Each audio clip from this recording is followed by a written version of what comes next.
got a lot to cover today in a short span of time. I'm going to try to live up to my introduction. So thank you all for being here. This is one of my favorite parts of my job. I always say I've got school people in my family. I believe in public education. I'm a product of public education, first in my family to ever go to college, let alone law school. And so I know the difference that public education can make in somebody's life. And I will march into battle and defend you every day of the week and twice on Sunday. But I would much rather arm you. And one of the ways that I do that's one of the reasons I like professional development. Is one of my favorite parts of my job, is because I feel like I get to help teachers understand in advance the things that cause them trouble and that actually interfere with their mission and their ability to educate kids. So let's talk about some of these things that come up, and I assure you, if we talk about it, we've got plenty of experience with it. I've been practicing education law exclusively for 16 years now, and so just about everything that can possibly come my way, we've seen in one form or the other, and we work all across the state, literally from Murphy to Manio. We work in Clay County schools. It takes me 6 hours to get there from Raleigh, all the way to the Ocracoke School. It takes me a 2.5-hour ferry ride, and it's pre-K to 12 all in the same building. So we've got all a vast experience that we want to share with you before you get started on this school year. So let's talk about the first thing, just so you understand, what are some of the sources of the law that governs you. And you've got federal law for things like IDEA and constitutional law and things like that apply in schools and in classrooms. You also have state law, which are North Carolina statutes. Many times they mirror very closely federal laws, but sometimes they're different, or they add a nuance, or they may add an obligation. We have state board policy, and that is heavily governs what happens with teachers, particularly because where does your license come from? The state. So they have a vested interest in making sure that you're doing what they think is right and not doing what they think is wrong, because they have afforded you a license. And then we also have the Cabarrus County Board of Education policies and procedures. So let's talk first about ethics and professional standards of conduct. It amazes me because I work with brand new teachers all across the state. This is my 4th or 5th new teacher orientation presentation this month. And it amazes me because a lot of times teachers get all the way to their teaching job, their first teaching job, without ever having anyone review with them the professional standards and the ethics codes that apply to teachers. So I don't want that to be the case with you. So when you have kids coming in your room the first day, you're going to understand your ethical obligations when we leave here. So let's talk about ethics. The first is that there's a code of ethics for North Carolina educators, and it's in state board policy. And here's where you can find it. They redid the policies and named them differently, but this is in the eval policy 014. The fact that it's in the eval policy, what might that say to you? It's part of the evaluation considerations. It's that your principals, as they're evaluating you, and this might not be something that would be naturally thought of by you, but as your principal's evaluating you, they can speak to whether or not your professionalism and your ethics are good. And so the policy says that the purpose of the policy is to define the standards of professional conduct. And it's pretty reasonable what they put. The responsibility to teach and the freedom to learn and the guarantee of an equal opportunity for all are essential to the achievement of these principles. The professional educator acknowledges the worth and dignity of every person and demonstrates the pursuit of truth and devotion to excellence, acquires knowledge, and nurtures democratic citizenship. That's pretty high standards for you in just their sort of introduction. So kind of unpacking that a little bit, let's talk about things like, the dignity. How does that, and I'm going to give you examples, how does that sometimes come up? Well, it comes up when a teacher may lose their temper. And as part of their discipline or as part of the consequences a student face, there's some level of shaming or harassing or humiliation. And from that perspective, that's not honoring that child's dignity. It's the belief of the state, and for what it's worth, my personal belief, that you can discipline students with dignity and with respect. And that's the expectation, is not that you don't administer consequences. Children need to learn consequences for their actions. But they need to do so. There's almost no benefit, I don't think of, that anyone can show from shaming and harassing and humiliating a kid as part of those consequences. So that's kind of one of the things that this is acknowledging. It also talks about, besides the worth and dignity, that we pursue truth. That's critical. One of the things that will certainly get you in trouble, it's almost like, probably many of you are parents, it's almost like when you're talking to your child. If you do something wrong, that's one consequence. If you lie about it, it's probably going to be 10 times worse. And so the pursuit of truth as a teacher is important to carrying out your duties. People have to be able to trust you. And whether you think it's right or wrong, people hold you to a higher standard. You're under greater scrutiny. There are some of us who still believe that teachers are professionals and should be treated like professionals, and incidentally should be paid like professionals, but that's a whole other presentation. But so keep that in mind, that it's the pursuit of truth. If you make a mistake, people understand mistakes, and we can deal with a mistake, and there may be consequences, but it's going to be compounded if it's accompanied by some kind of dishonesty or lack of integrity on your part. A devotion to excellence, and we'll talk about this in a minute. It's not enough to meet the bare minimum on your evaluations. Every school system across the state has a higher standard than that. It's not, okay, well, I'm proficient in all the standards, so that means I'm guaranteed to keep my job. That's not the way it works. We want to keep good teachers. The school system is not in the business of getting rid of teachers. They've hired you because they think you have potential right now. And they want to develop that. And where you have weaknesses, they want to give you resources to make you stronger.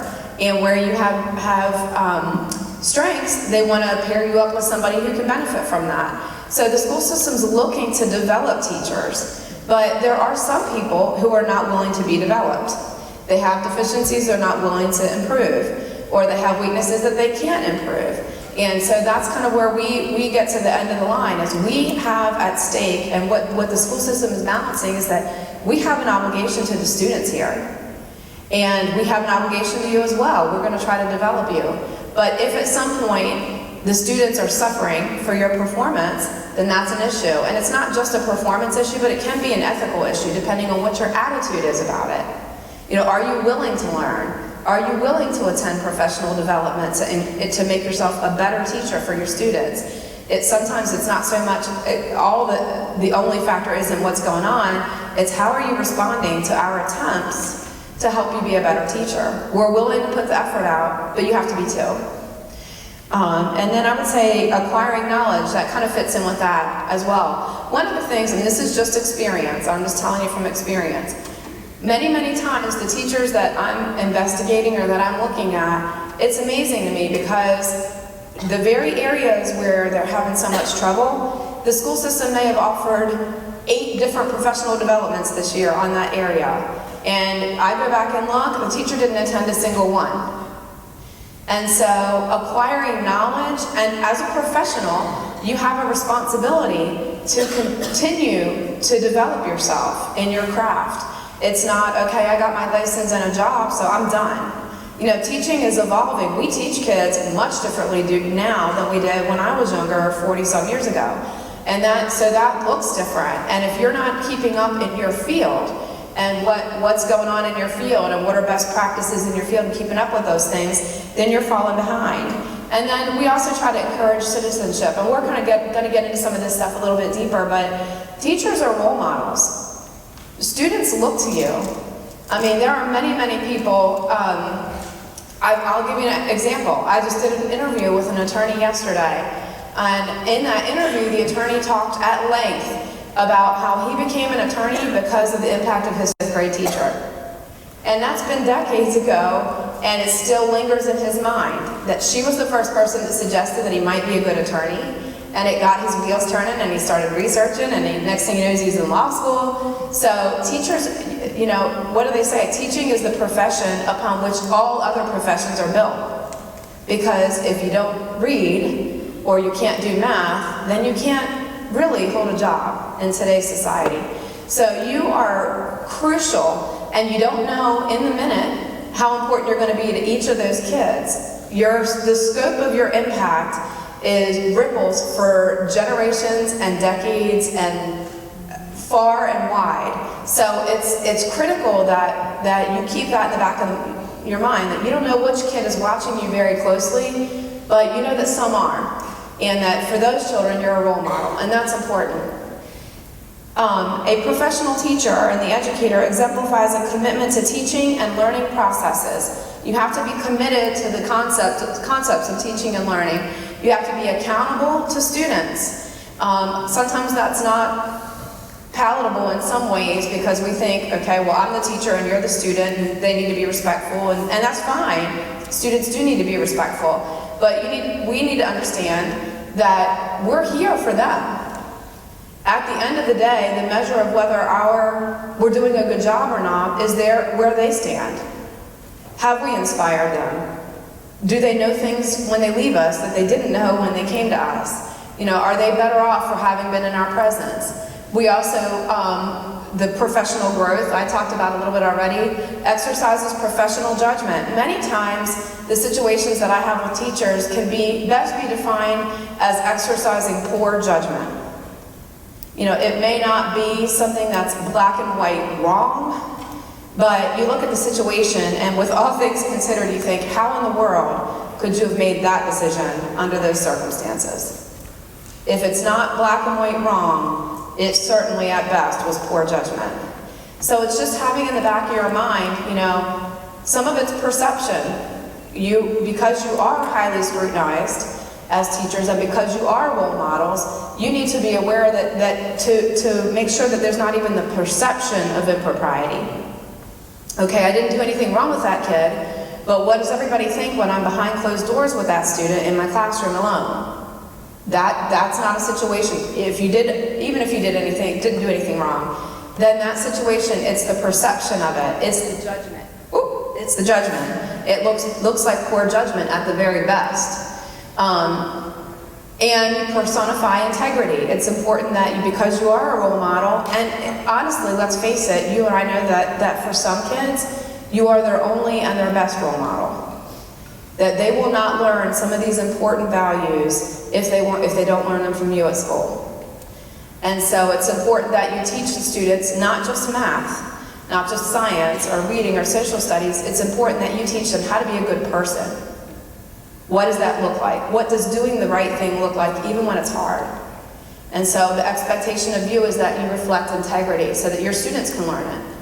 You strive to maintain respect and confidence of colleagues. I can't tell you how many situations I've been in where the teacher's performance is phenomenal if you're looking at test scores. So if you're looking at test scores, I've been across the state, I've had teachers that are blowing it out of the water, and that's awesome. But they can't get along with a single person in their building, and that's not so awesome. We run into trouble with that. So it's great that you're phenomenal in your instructional strategies and that you're making such an impact on the learning of your students.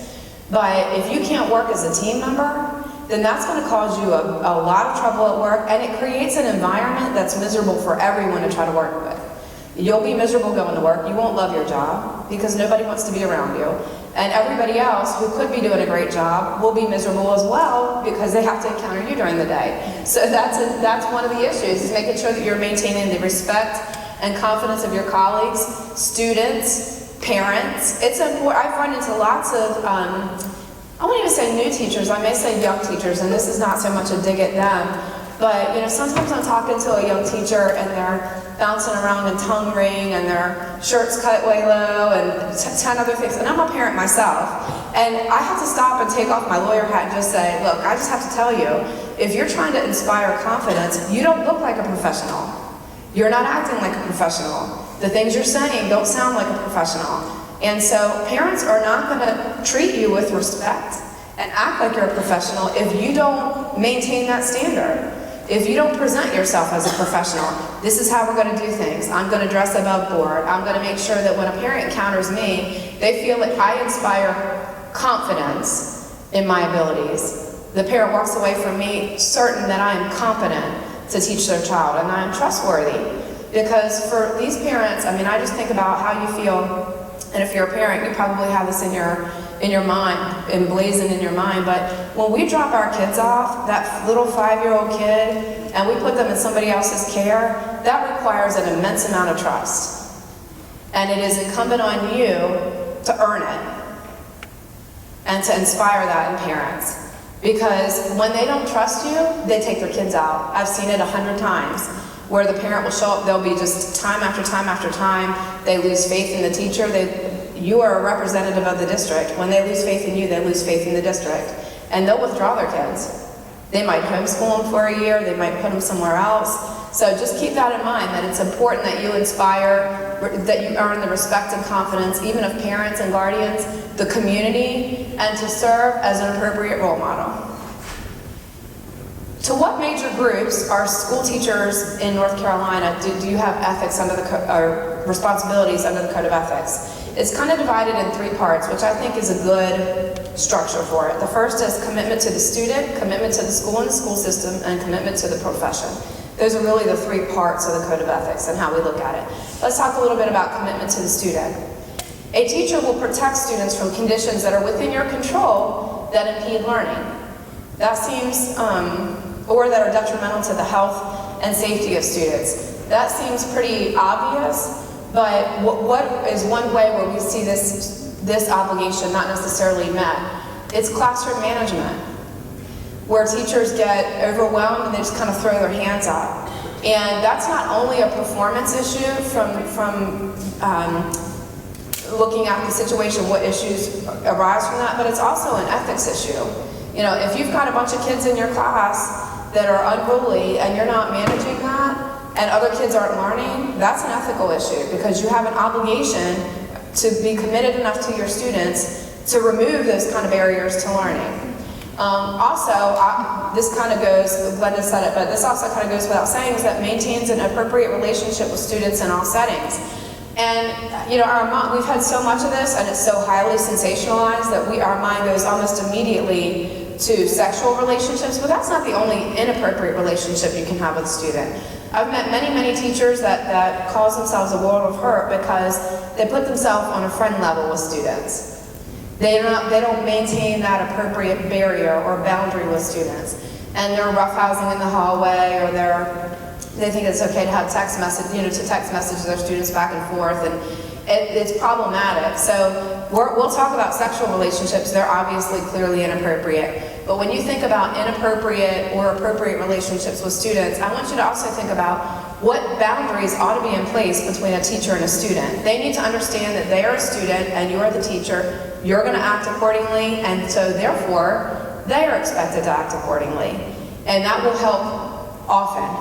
Where the teacher is not willing to maintain those boundaries, then oftentimes kids don't understand the boundaries. And they will overstep them and they'll take advantage of that. And not necessarily on purpose, but that provides an environment in which if a kid makes an allegation against you, it becomes more possible. You know, there's not that clear barrier. If you have never had text messages, private text messages with kids, and a kid makes an allegation that you sent them a private text message with an inappropriate content, then that's an easy case for me, right? Because you have never text messaged a kid. So that's easy. But if you are regularly text messaging the high schoolers that you teach privately, which we'll talk about that, which you're not allowed to do here, but if you're doing that and there's an allegation made, it's not as easy for me to dismiss that. Now I have to come in, I have to get your cell phone, I have to look through the messages that you've had with students to determine whether any of them are inappropriate. We have to investigate. And so what I'm saying is, by maintaining those proper boundaries, you create a scenario where if there's a false allegation, it will be much easier to see that the allegation is false.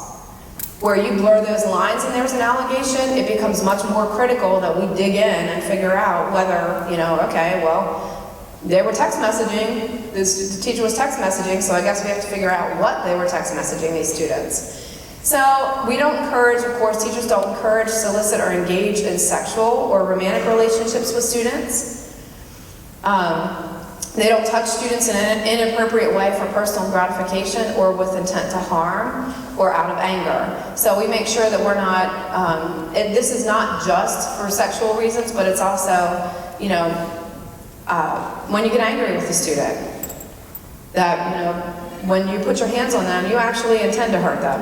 So that would also be inappropriate. Evaluate students and assign grades basically based on merit, on the competency and performance. This also seems like an easy one, but I have lots of situations where I have to go back and ask teachers, okay, so this kid has you know, whatever they may have going on. This kid only did 9 problems on this worksheet, and they only did 10 out of 50 problems on this worksheet. They didn't turn in these 3 homework assignments. How did they get an A in your class? And they have to earn the grades. It has to be fair. They discipline students justly and fairly, and they do not deliberately embarrass or humiliate, and we've talked about that. Keep confidential information. And I do lots of litigation for schools. I have 3 trials in October. And when we do those cases, it's interesting because in almost every one of those cases, I can pinpoint a time when the parent, I mean, it's like the switch was flipped. They were done. The lawsuit was coming. And it is very often tied to an issue that involves professionalism. Not something that we did educationally, but an issue that involves professionalism. And many times the issue is a confidentiality concern. You know, the parent turns the corner at Walmart and the teacher's standing there talking to a friend about how bad the kid is. Or things like that. So just keep that in the back of your mind. It's not, we are big entities. And I'll tell you, in schools, it seems to me that the adult rumor mill is twice as active as the kid rumor mill. So we just need to be sure that, you know, it's fine that you need to have discussions with other professionals in your building about how to best work with a student or things like that, but just always check yourself. Am I gossiping? Am I sharing information that the person I'm talking to doesn't need to know about my student? You can also taint things. I mean, I'm thinking of a situation right now, and there have been many, where the student has been at one grade level, let's say they're at elementary or they're at middle school, and they're headed to the next grade level this coming year. Before they ever get to the school, everybody in the school has been tainted sort of against the student. And there's one thing about sharing information with a legitimate concern for making sure that that child's success is enhanced at the next level, that's one thing. But where you're just trying to create an environment where, you know, look out for this kid, da-da-da-da kind of thing, that's problematic. That's not really helpful to the kid. And it may be the experience they have at the next level, it may not be. So we keep information confidential if we learn it through the job, except as allowed by law. If you learn something that's a safety issue, of course, above all else, safety.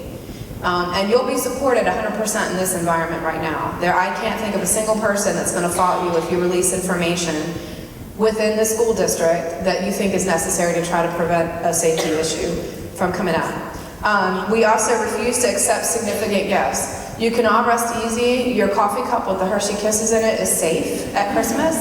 There's not going to be, that is not the kind of gift that we're trying to prohibit you from getting.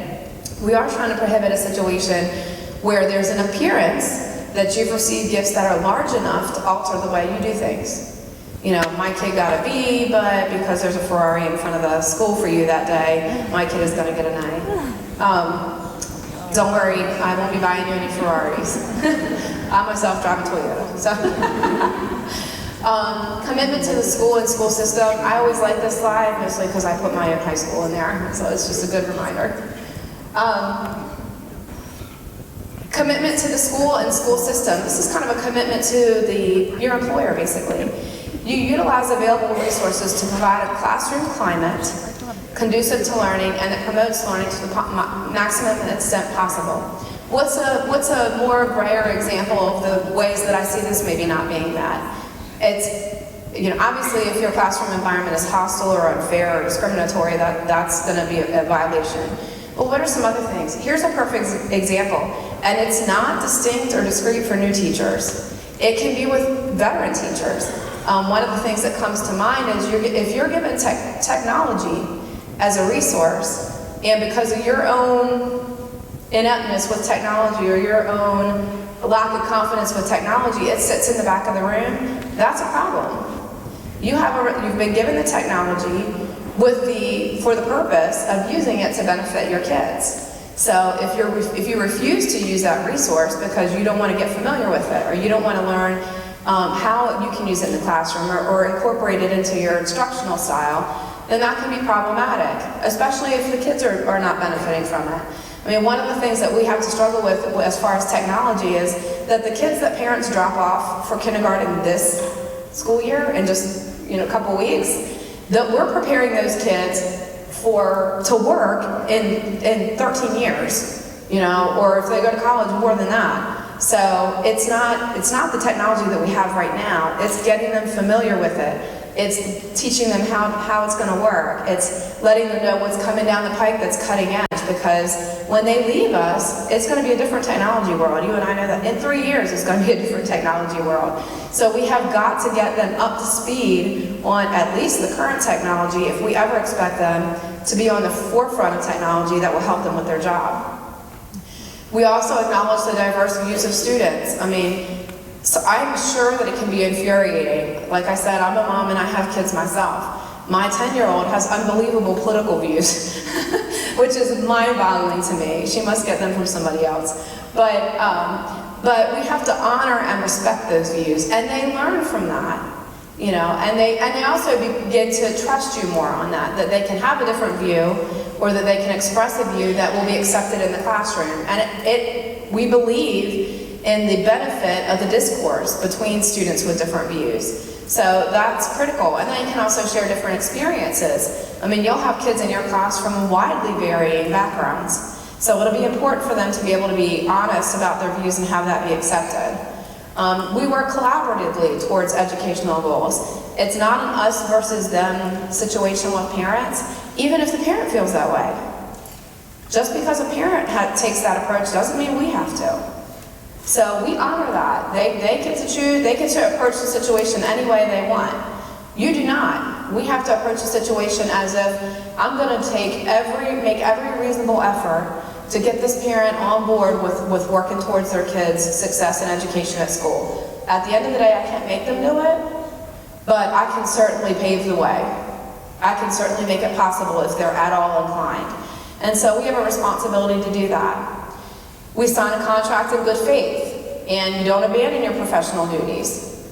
It's actually grounds for a license revocation or suspension if you check out before giving us a proper notice. So things come up. Parents get sick and you've got to go somewhere else. Things like that come up. But just communication is critical in that. Can we get somebody in that spot? And you work through that. Do yourself a favor and make sure you're providing proper notice on those things.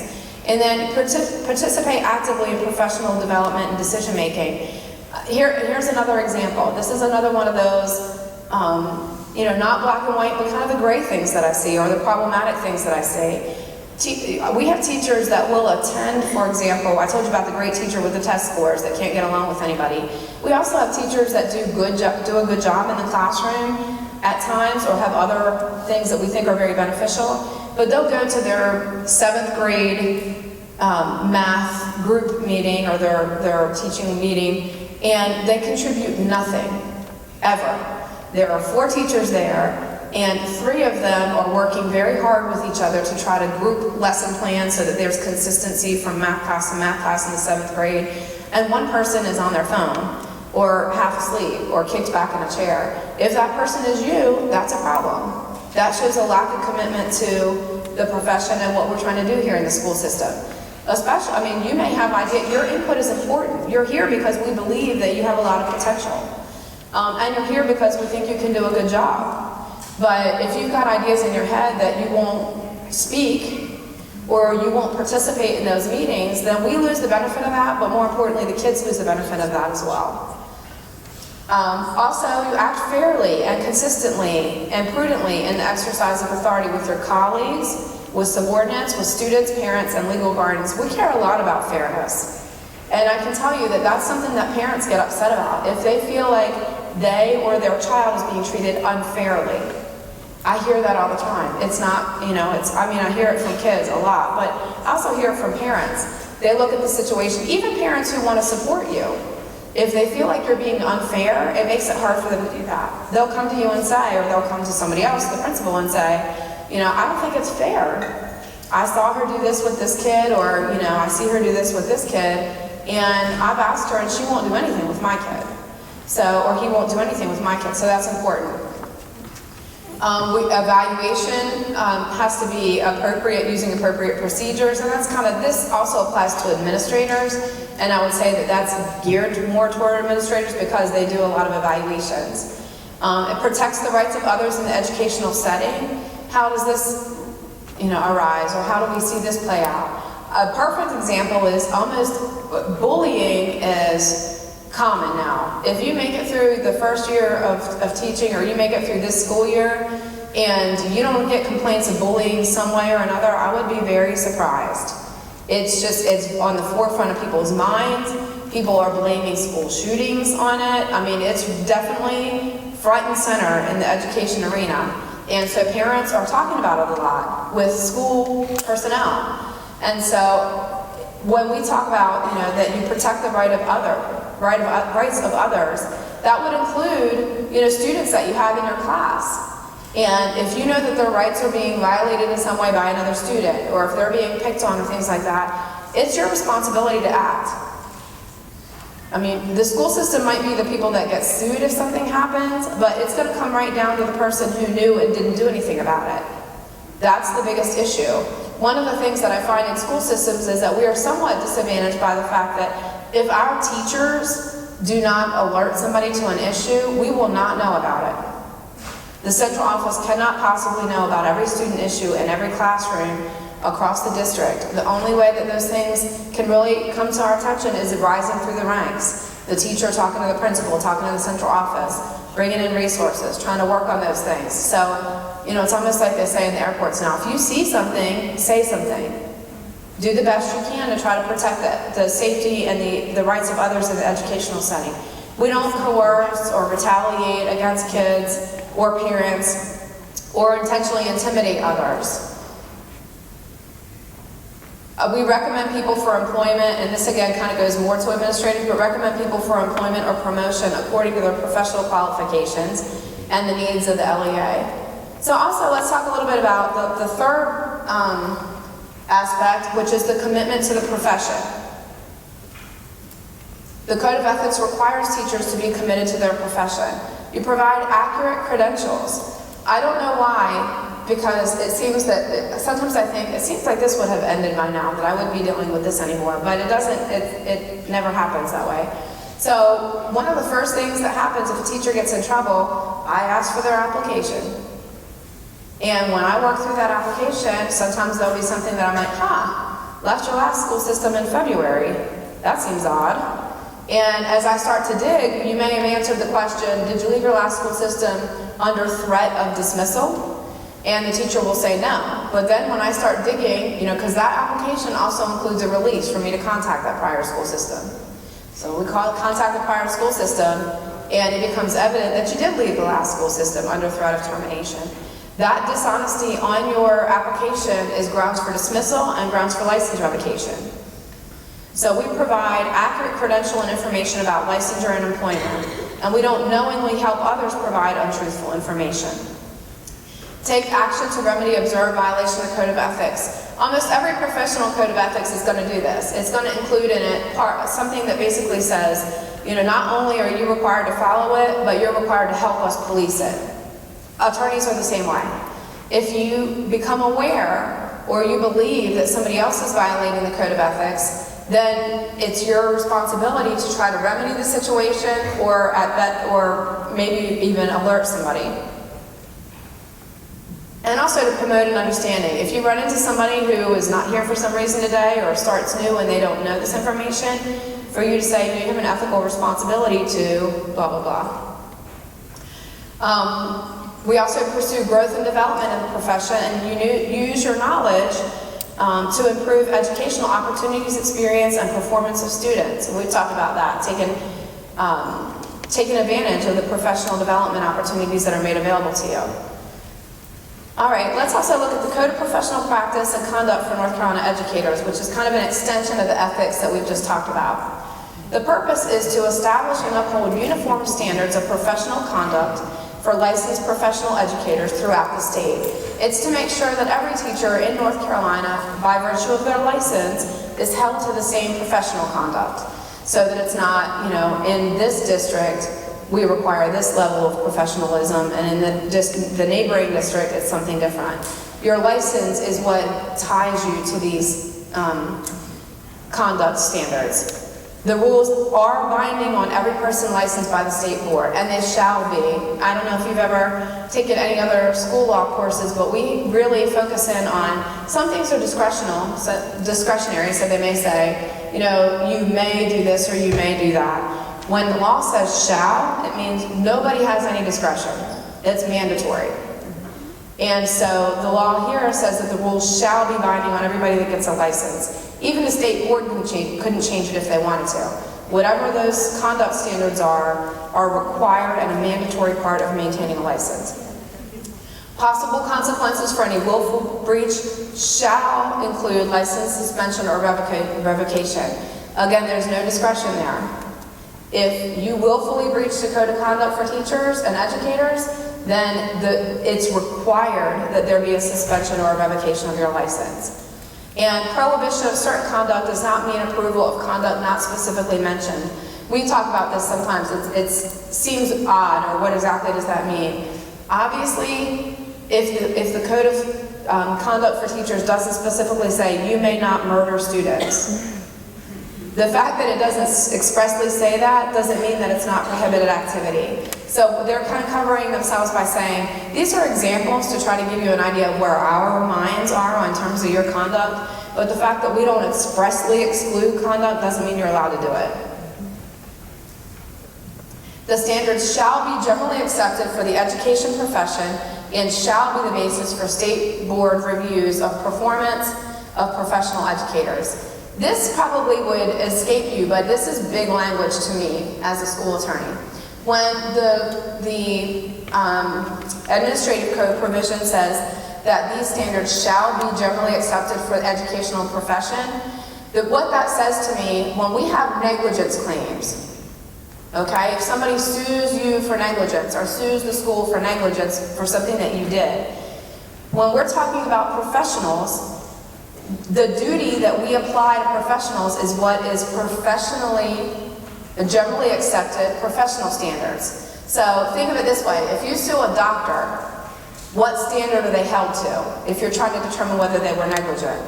Well, what would generally be accepted in terms of treatment in that arena? If you broke an arm and you sue a doctor because of the way they treated your arm, they're going to be deemed negligent or not based on what would generally be the accepted treatment for that issue. That applies here to teachers. What are the generally acceptable professional ways of dealing with things in these circumstances for teachers? So to my mind, the board is basically saying, when they develop this, that we are telling you that these are the generally accepted practices for teachers. So by implication, my thought goes to, if you violate those, and you have violated the professional standards for teachers, then you are in a similar position as the doctor who does not follow the generally accepted treatment standards for your broken arm. Does that make sense? They're setting out for you. This is what teachers do. This is a professional adoption of standards. So if you go outside these lines, then you may not be protected in what you do. The standards establish mandatory prohibitions and requirements, and violations shall subject an educator to investigation and disciplinary action by the state board or the local board, and probably both. Professional educators shall adhere to the standards, and any intentional act or omission that violates the standards is prohibited. In case you had any remaining concerns about whether these were mandatory. So let's talk a little bit about generally recognized professional standards. The educator shall practice standards of federal, state, and local governing bodies. It basically says that whatever your local board or the state board or the feds say you need to be doing as a teacher, you need to do it. You must follow the law, essentially. What about your personal conduct?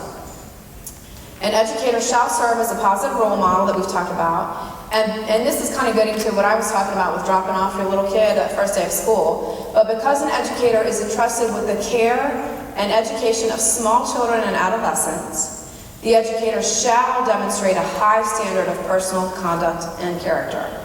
So it's acknowledging that when people trust you with your kid, with their children, that you must demonstrate a higher standard of personal character and conduct. We want to be beyond reproach. We talked a little bit about honesty, but what are some of the ways that the state board talks about honesty? The educator shall not engage in conduct that involves dishonesty, fraud, deceit, or misrepresentation. For example, a statement of your professional qualifications. If you used an online program to develop that degree that you presented from Duke University, that's problematic. If you are dishonest in your application, we talked about that, that's problematic. Or something about, anything about your college credentials, that's dishonest, and any dishonesty there is problematic.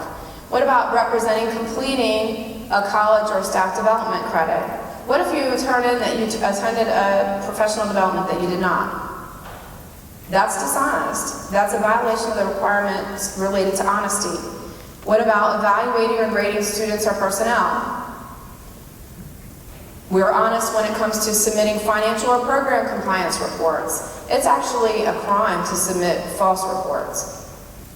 So it's important that you make sure that when you submit something, that we can rely on that and know that it's truthful and honest and that it can be backed up. Submissions of information in the course of an official inquiry by the local board or the state board. What does that mean? That means if I'm not investigating you, but I come calling because of your neighbor, your teacher neighbor, that you don't get the option to say, I'd rather not say, or, oh no, I didn't see anything. Because guess what happens when I find out that you did know about it? Now we're not talking about your neighbor teacher. Now we're talking about you. So when it comes to investigations and things like that, the honesty requirements mean that you also have to be honest in the investigations that might be conducted by either your employer or a licensing agent. So, and that's important.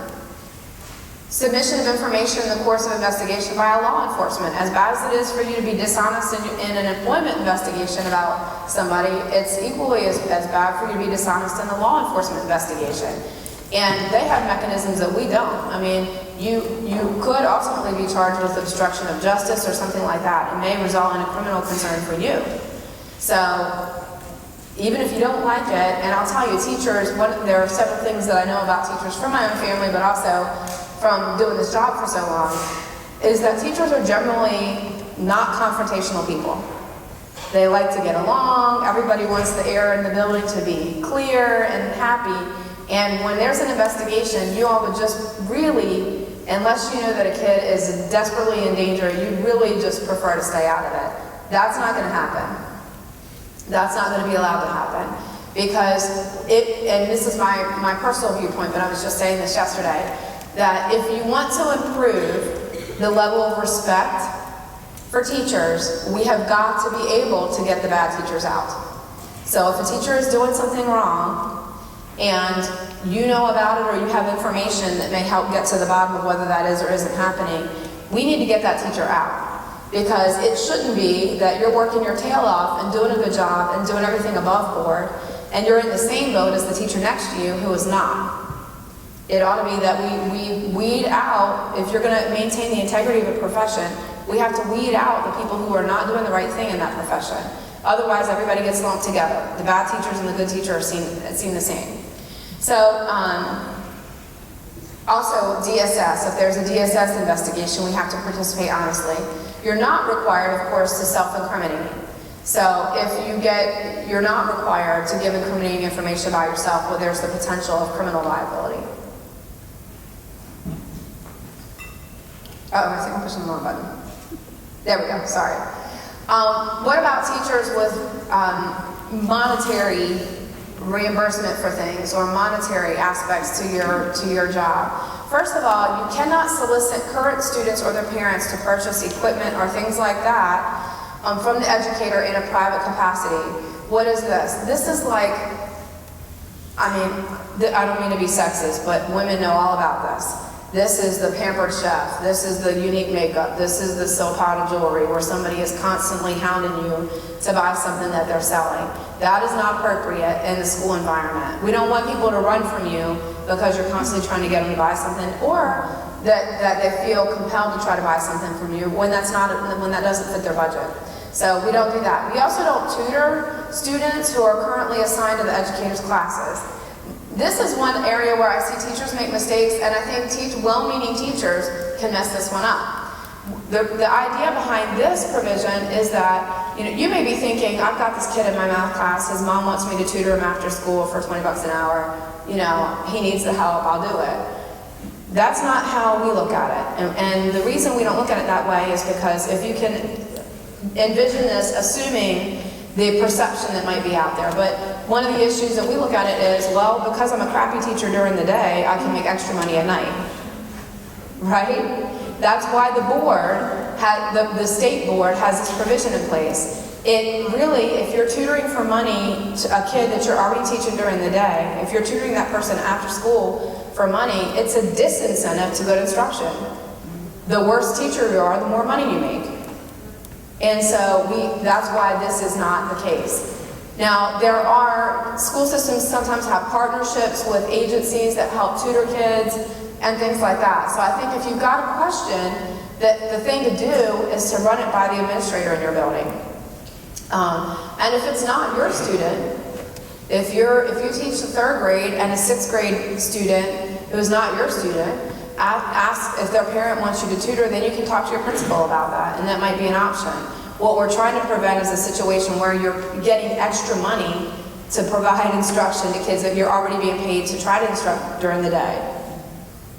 An educator shall not accept compensation or anything of value other than your regular compensation performing services. And this is what I was talking about with the coffee cup with the Hershey Kisses. This does not restrict performance of any overtime or supplemental services. So for example, coaching or things like that, but also they don't apply or restrict accepting gifts or tokens of minimal value. That's how the coffee cup with the Hershey Kisses is expressly allowed in the board policy. And accepted openly from students, parents, or others. Why does the openness matter? And if you it's an easy word to miss in this policy, but I think it's one that you should put in your mind and tuck away there, because the openness is important. The more transparent you are as a teacher, the more open you are, the more public you are with your activities and the things you do in the classroom, the less concern there is about any nefarious motivation or any wrongdoing or misconduct. The more open you can be. So this is an example. If you get your mug with Hershey Kisses on it in the classroom and you think, thank you so much, Johnny, for da-da-da, then that's less concerning. Where you start accepting gifts, not in the open, but privately, hey, if you stop by my house, I have something for you. That kind of thing, it doesn't mean there's anything wrong with it. It may still be a coffee mug with Hershey Kisses in it. So it's no more wrong to do that. But the more private it is, the more defensive you're going to have to be about it, the more concern there's going to be about it, the more likely there are going to be issues with it. What about your conduct with students? The educator shall treat all students with respect. All students. Even that kid that drives you crazy. The educator shall not commit abusive acts or sexual exploitation.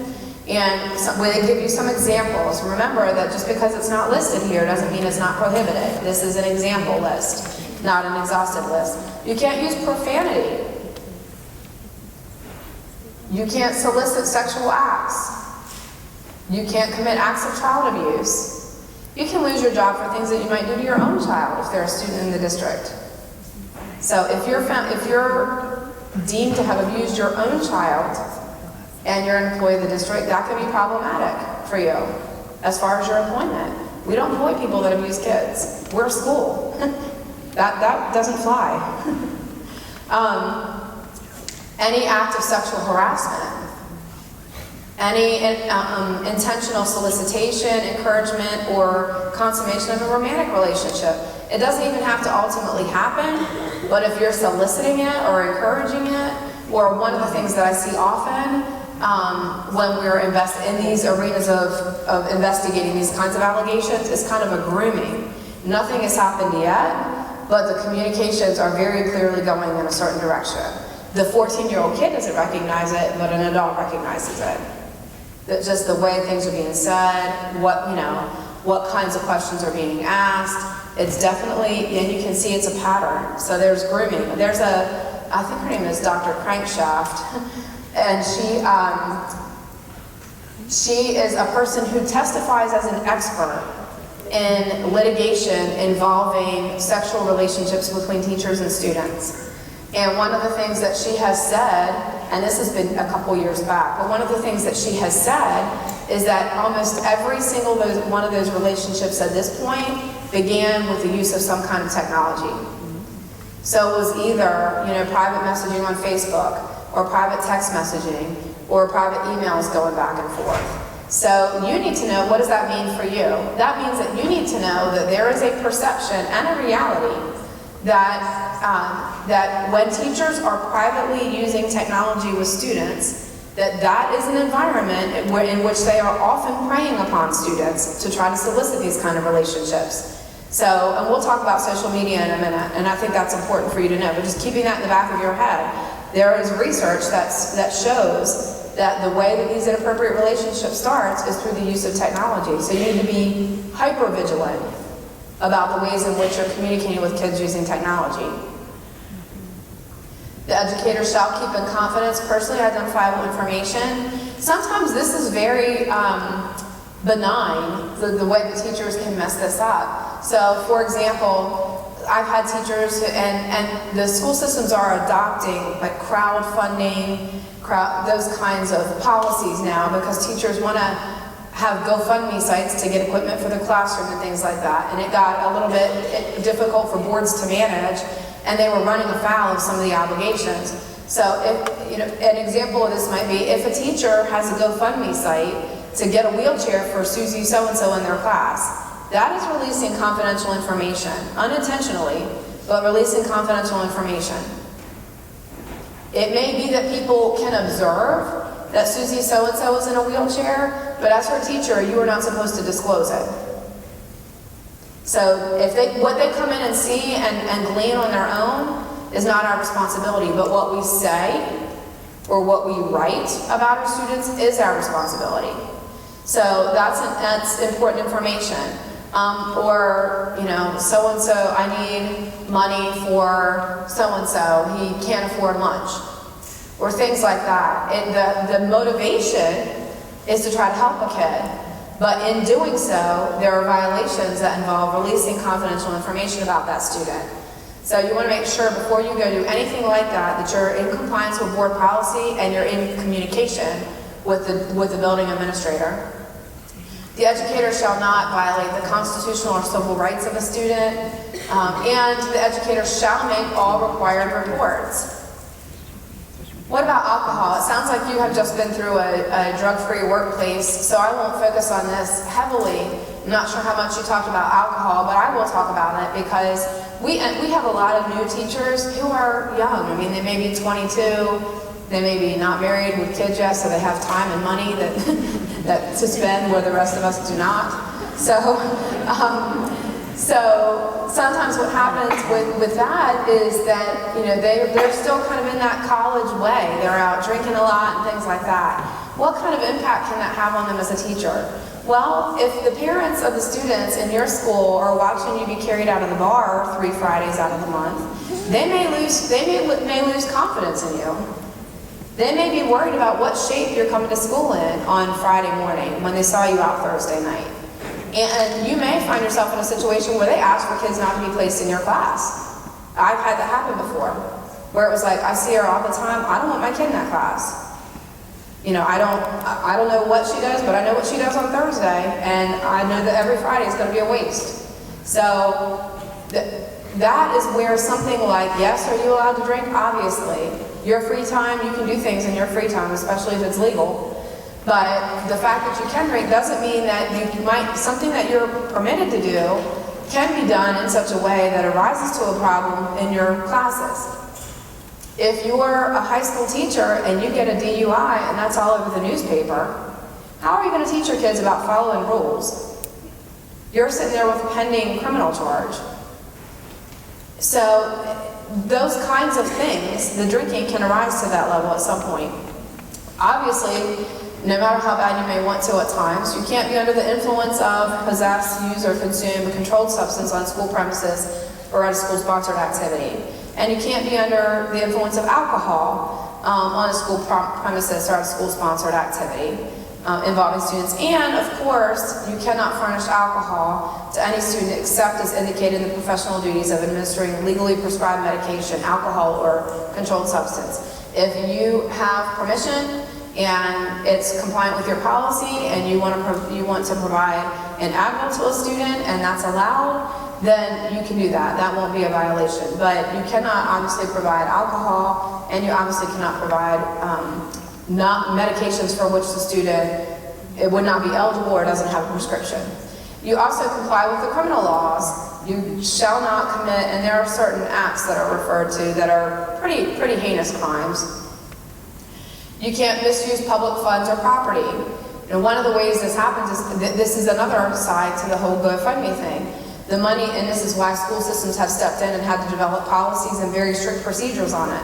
Because the money comes in, let's say you want $5 grand for something in your classroom and you get $3,500. You can't buy the thing that you wanted. What happened to the $3,500 that people gave you? So the school systems across the state have been adamant about developing these, working on developing these, because fundraising looks different for schools now than it did 20 years ago. So they're working on those policies, but just keep that in the back of your mind. How are those funds being used? You can't practice the profession during time your license has been revoked, obviously, and you can't retaliate for reports of violations. I can tell you this, if we are investigating, you can feel confident that we're going to turn every stone and get to the bottom of whether something did or didn't happen. Many times, the allegations against a teacher may have been embellished, or very rarely are they completely false. I've only had one circumstance that I can remember in my career that at the end of the day, the teacher didn't admit to what we were investigating, and in that case, there were actually felony criminal charges, and I had a video that refuted the allegation and contacted the judge and asked to be able to send the video to the judge, and the person was found not guilty. I wouldn't have been able to sleep at night knowing I had a video that refuted the allegations.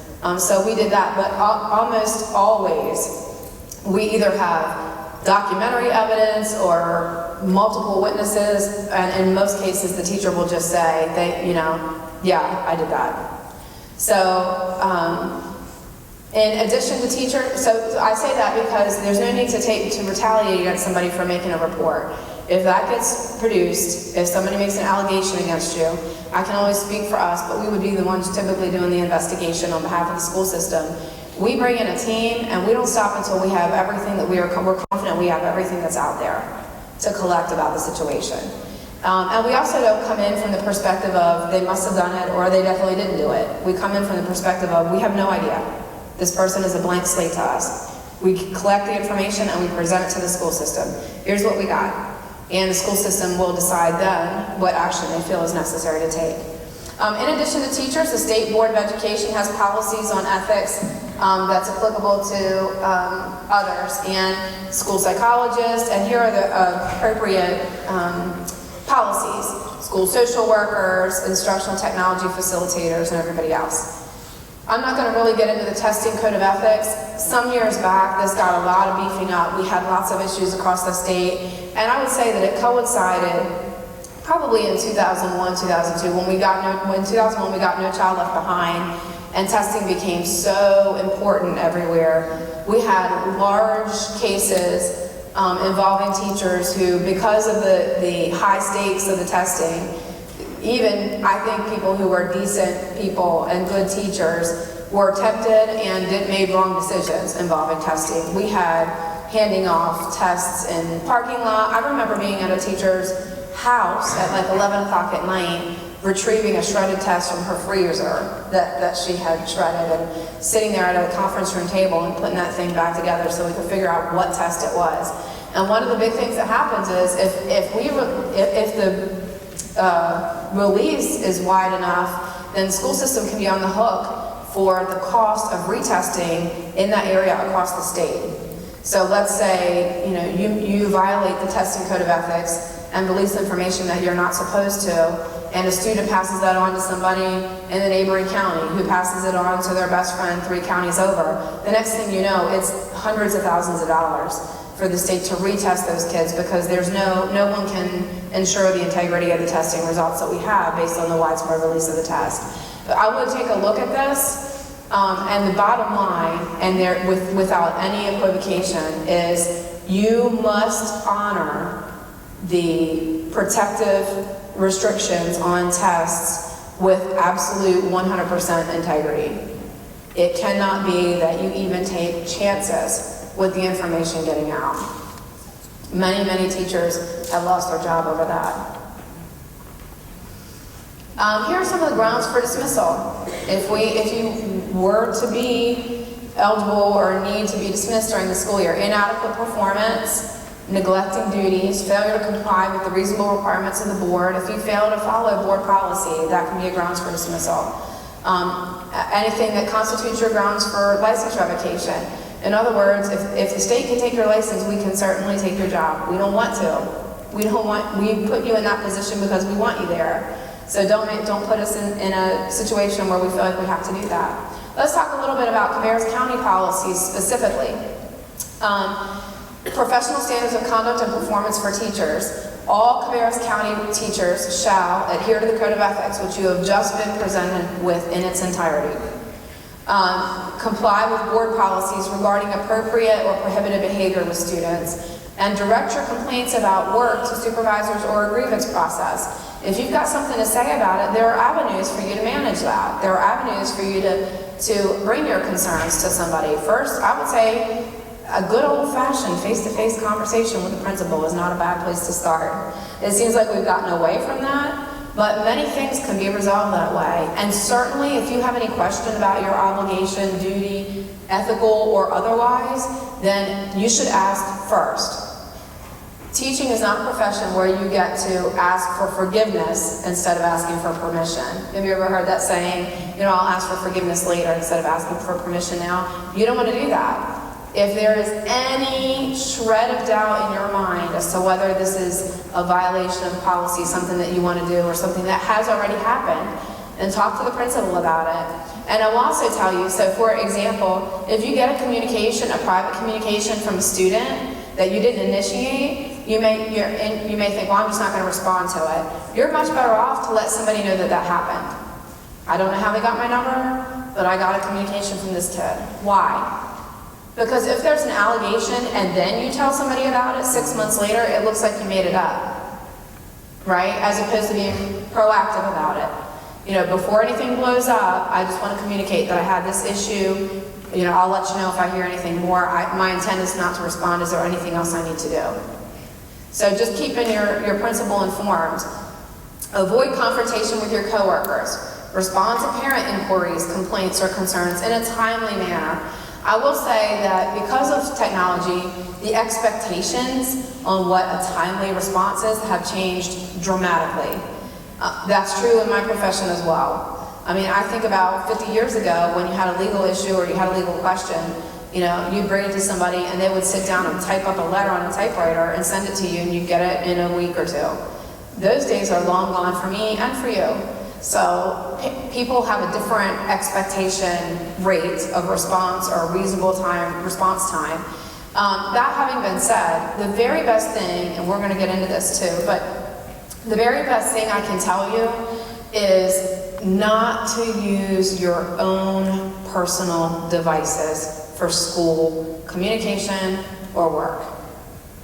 Do yourself a favor. Once a parent has your cell phone number, you're going to get text messages about Johnny running a fever and text messages about Johnny running 5 minutes late because he had a fight about his orange juice in the morning. All kinds of communication that you don't need. And that certainly will increase the expectations with regard to your responsiveness. And you can't do it for one if you're not willing to do it for the other 22 in the class. So make sure that, I would say, don't give out your cell phone number. How do you resolve that? What about communication? It's completely legitimate for you to say to parents, it's one of two things. Here is my school-issued email address. Why do I want you to use your school-issued email address? We can monitor it. I don't have to, if there is an allegation about something that you said or didn't say, we can go to the school email address, pull it up, take a look at it, and it's there to see. And if you don't want that, then don't say what it is you're going to say. If you have concerns about what would happen if we saw that email, don't write it. But we can go monitor that email. We can monitor the email. We can save for you the emails that the parents are sending back. All of that is tracked. And I can get that. If it's on your cell phone and we get sued, I got to come get your cell phone. And if you don't want to give it to me, I got to get a subpoena, or I've got to work with the court to get your cell phone taken from you so that I can read these communications with the parent unnecessarily. I don't want to know what you texted to your husband last night. None of my business. So don't bring any of the school communications onto your personal devices, because you are then opening up that device in the event that there's some kind of litigation and those communications with that parent have to be collected. Don't do it. It's completely legitimate to say to a parent, here's my school email address. If you want to talk about something, you can email me. And if it's an emergency, you call the front office. Why? Because it also helps the parents make better or use better judgment on what needs to be responded to immediately and what doesn't. And also, when you're at school, your job is not to monitor your phone for text messages coming in every 10 minutes from a parent. Your job is to teach the kids, and it's fine to tell parents that. Look, when I'm at school, I'm focused on teaching your kids. So if you want to send me an email, when it gets to the end of the day, as soon as I can look into what you're talking about, I'll respond by email. And if it's an emergency, call the front office. So it will curb some of that communication, meaning you're not constantly having those conversations unnecessarily, and you're not having them on your personal device, where that opens that up to possible evidence needing to be collected from there. Comply with administrative directives in a timely manner, perform all your assigned duties, participate in and complete any required professional development, participate in required staff meetings, complete all reports that are required to be provided, arrive at school each day at an appropriate time designated by the principal, ready and prepared to complete all of your assigned duties. That kind of encapsulates the base expectation. You are expected to show up at a reasonable time, ready to do your job. Failure or unwillingness of a teacher to comply with professional standards and performance in the as set out in that policy may result in non-renewal or disciplinary action up to dismissal. The board expects that employees maintain the highest professional, moral, and ethical standards, and we've talked about that. You have to provide an atmosphere that's conducive to learning. You maintain professional boundaries, and you're to avoid the appearance of impropriety and all that stuff that we just covered. Staff-student relations, we talked about the romantic relationships. But just so that you can see that it's reiterated in board policy, here it is. What about electronic communications? Your board policy in this arena talks specifically about electronic communications. All instant messages are treated as communication. Your electronic communications with students are limited by board policy. Employees are prohibited from communicating with current students through non-school controlled social media. Basically, you don't email your kids through Facebook, private messaging, or those aspects. The school system has platforms that allow for that kind of communication that are above board, they're monitored through the school system, parents have access to it. We're talking about Remind and Class Dojo and some of those platforms. All instant messaging will be treated as communication through social media. That includes text messaging, even though you're not going through Facebook. Other forms of one-to-one electronic communication, like texting, Snapchat, for example, picture transmission, are prohibited unless you have a prior written approval of a supervisor and the student's parent. There are some exceptions. One would be educational communication stored by the school for at least 3 years after prior notice to the supervisor. So if you talk to your principal and say, I really need to text this kid, and that's allowed, then it needs to be stored so that we can produce it in 2 years if we get sued on it. Educational communication simultaneously copied to a supervisor and on request the parent. So if you have to send such a communication, copy somebody else so that it's not just you and the student that's on the communication. Communication is part of an allowable relationship outside of the school setting. If your child is one of your students, it's not that you can't text your own child this school year. So there are relationships that pre-existed before you may have been the kid's teacher. Maybe it's your nephew, or that kind of thing. This wouldn't prohibit that. You can still have conversations with those people. And what the school system is trying to do here is it's very big job of balancing your right to have communication with people and the school system's need to make sure that kids are taken care of and protected. So nobody's trying to infringe on your rights or anything like that. We're just doing the best we can to try to balance those things. They all must meet the professional standards. So if you can't curse in class, you can't curse in your communications with kids. And it's your duty to notify anybody of any unsolicited one-on-one communications. This was what I was saying about going to your supervisor and saying, this kid in my class texted me, and here's what happened with that. And violations will be deemed unprofessional behavior and subject to discipline. There's a reporting requirement by employees who have reason to think that another employee is involved in any inappropriate relationship. You have a mandatory duty to report that. If you fail to report, you have now put yourself in jeopardy as far as your employment. One of the reasons we have to do this because it's how we find out before somebody gets hurt that something is going on, or sometimes not before somebody got hurt, but it's the way that we can find out the quickest and try to end these kind of things. If we don't require teachers to let us know and teachers don't step up, then kids will get hurt and we won't know until after the fact. And a principal with reason to believe that a student has been the victim of criminal conduct has to immediately follow the reporting requirements. Here's also the social media policy. I would encourage you strongly to go back and review it very carefully. The board recognizes the importance of the use of technology as a tool in classrooms, but they strive to ensure that it's incorporated into the school curriculum, but they want to make sure that kids are safe.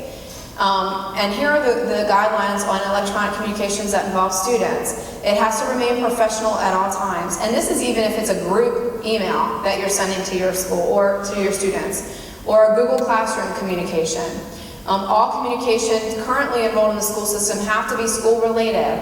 The purpose of your communication ought to be school when you're talking to your students. This again is one of those boundaries that your students are not the people to have personal conversations with. And you must only use school-controlled technology and social media. And if you want to use non-school controlled social media for school-related purposes, you have to let the principal know. I want to use my computer at home to help develop this website or whatever, so that we have an idea and we can keep track of it. Also, the fact that you're forthcoming about it sort of cuts against any allegation that might be made about it. If you came and told us that you were doing it, then generally people are not going to do that if they're creating that website for a poor purpose or a bad purpose. The use of the communication with parents and students is an extension of your workplace responsibilities. So you need to remember that whatever would not be allowed in your communication at school is not allowed when you're communicating with students and parents outside of school. We expect employees to use your best professional judgment, and you can't knowingly communicate with current students through personal social network pages. You should not have any students as friends on Facebook, for example. One of the reasons is that you'll be held responsible for whatever the content is. So if your student signs on and somebody posts something completely inappropriate, it will be attributed to you.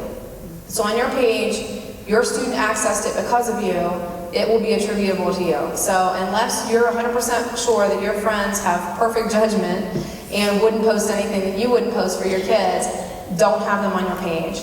You're responsible for making sure, if you have a Facebook page, that your privacy settings prevent students from inadvertently coming up with that information. I'll go ahead and tell you that's hard to do because Facebook feels like they're constantly changing their privacy settings. And when they do that, sometimes it resets things and things become public that you never anticipated. So it's just making sure that you know that kids aren't accessing your Facebook page and getting information they're not supposed to. If your communications affect your ability to effectively perform your duties, then you may be subject to discipline. So if you post something on your Facebook page, not even available to your students, but maybe a parent gets a hold of it, and sometimes it's through these indirect channels. So the kid's parent is not a friend of yours on Facebook, but you have a mutual friend you didn't even realize. And you post something derogatory on your Facebook page that gets back to that parent, and the next thing we know, we've got an angry mob of parents at the front door questioning whether you can be fair to certain groups of people because of something that you posted on your Facebook page. That is problematic for you. Are you allowed to have opinions, and are you allowed to do you have a right to free speech? Yes. Are you also subject to the consequences of what you say and how that impacts you in the classroom? Absolutely. You're responsible for the content on your social media site, which I indicated. You have to take reasonable precautions to restrict kids from viewing your personal information, and you're prohibited from accessing social network sites at school. One of the things that comes up a lot, surprisingly for me, is that we'll be investigating a teacher, and if your computer in your classroom is school issued, then it's available to us for review.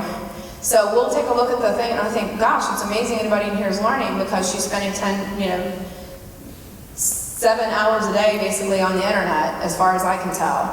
So that technology that's issued to you by the school system is issued for the benefit of your instruction and your students. It's not for communication over Facebook all day long while you're at work. And we've kind of talked about the posting. You can't knowingly grant students access to your personal social media sites that are not accessible to the general public. You must be professional in your internet postings, and you can't use profanity or have links to pornography or anything like that on your social media websites. Also, most of the districts, just as a heads up to you, will have a situation where they spot check as far as like running checks just to see what are people putting on Facebook, and do we have any issues with employees who are posting improper things on Facebook. Usually we don't have to, because parents already know all about it. We go looking for it because somebody already has told us about it. So just keeping that in mind. I've also included in here the discrimination, harassment, and bullying policy. You should also review that very carefully. One of the things that you need to know that might not be expected is that the bullying policy applies to you. You are not allowed to bully your students. So now there is something in the policy that basically says that discipline that's supported by pedagogical concerns is not bullying. You're not bullying if you give a kid after school suspension and they've earned it. But just keeping in mind that any kind of harassing or bullying of students, you are subject to complaints just as much as the students are. So you should definitely familiarize yourself with that policy and the definitions and provisions in it. And I've included every portion of it in the handout, so you'll have an opportunity to look at that. We've talked already about confidential information, but just for your knowledge, there is a board policy that prohibits you from releasing confidential information that you learn as part of your job. The dress code seems like something that's crazy to have to include in here, but we've gotten a lot more progressive and relaxed in some ways in the dress code. I looked at one from a school system from some years back and this hasn't been that long ago, that was like prohibited women from wearing pants in the classroom and things like that. So we've come a long way from there, but it's still important, and this kind of goes into that idea of perception and competency, and if you want to be treated as a professional, you must act and try to dress like a professional. So some of the things that we talk about have to do with, of course, health and safety standards, but also things like not being provocative in your dress. You should not be a distraction to the students in your classroom. You should be helping learning, the kids shouldn't be spending their time talking about your shirt instead of spending their time, or talking about your pants instead of spending their time talking about what they're supposed to be learning about. Obviously, clothing or tattoos that promote alcohol, tobacco, or controlled substance cannot be seen in school. And they give examples in your dress code of inappropriate dress. Clothing or tattoos that contain profanity, flip-flops, undergarments, worn as outer garments. This isn't Walmart. You can't wear your pajamas to teach, for sure. Hats and things like that. Now, there will be some there is some latitude by the building principal. If tomorrow is field day and people dress more casually for field day, that could be allowed. But looking at the everyday kind of dress that we're looking for. And then, this wouldn't apply to any of you all, but there are some areas that have uniforms within the school system as far as what's expected as far as their dress. Again, I would tell you that the best thing you can do for yourself is, if you put something on and you think, I wonder if I should, I don't know about this, take it off, put on something else. Don't even raise the issue. Don't cause the problem for yourself. If you're unsure, err on the side of caution. Does anybody have any questions for me? You guys are an awesome group, and I wish you the very best of school years. I know that next time I see you, it's going to be for Teacher of the Year.